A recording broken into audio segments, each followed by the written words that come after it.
Radhe Radhe. Brajdham channel में आप सबका स्वागत है।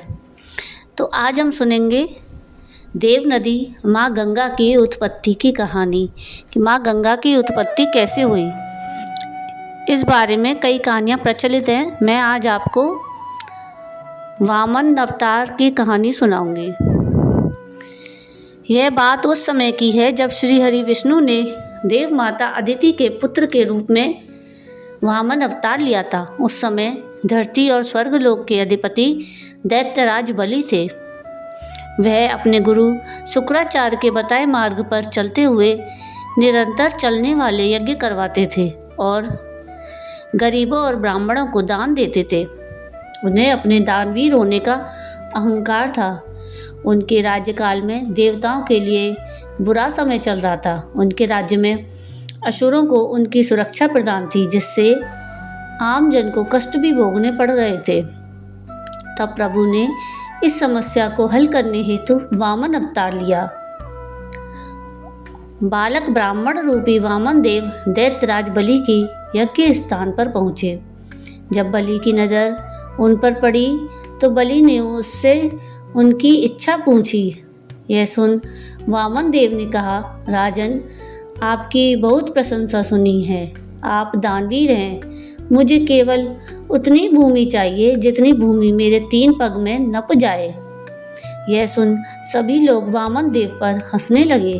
महाराज बलि भी अहंकार में आकर हंस पड़े।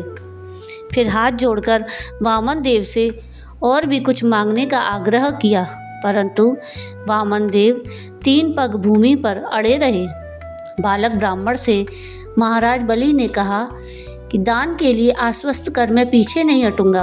आखिर मैं दानवीर हूँ। ऐसा तो आपने भी कहा है भगवान। मैं आपको आपकी नापी हुई 3 पग भूमि दान करने का संकल्प लेता हूँ।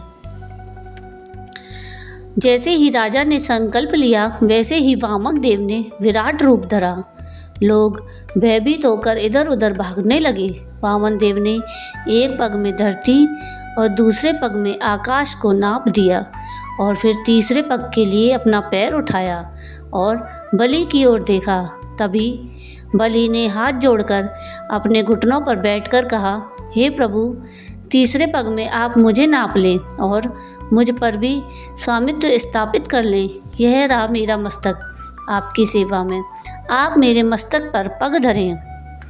जब प्रभु आकाश को नाप रहे थे, तभी उनके पैर का अंगूठा ब्रह्मांड में टकराया और वहीं से दिव्य जल बहने लगा, जिससे प्रभु श्री हरि के चरण कमल धुले। वो दिव्य जल की धारा जैसे ही प्रभु के चरण धोकर नीचे की ओर गिरी, तभी ब्रह्मा जी ने उस जल की धारा को अपने कमंडल में धारण कर लिया और यही जलधारा ब्रह्मा जी की पुत्री गंगा कहलाई। ये जलधारा श्री हरि विष्णु के पैर यानी पद से टकरा कर निकली, इसलिए देवी गंगा को विष्णुपदी भी कहते हैं। तो ये थी माँ गंगा की उत्पत्ति की कहानी। और अगर आपको ये कहानी पसंद आई हो तो प्लीज़ इसको लाइक शेयर ज़रूर कीजिएगा और प्लीज़ मेरे चैनल को सब्सक्राइब कीजिएगा और कमेंट में राधे राधे ज़रूर लिखिएगा। और वीडियो पूरा देखने के लिए थैंक यू। राधे राधे।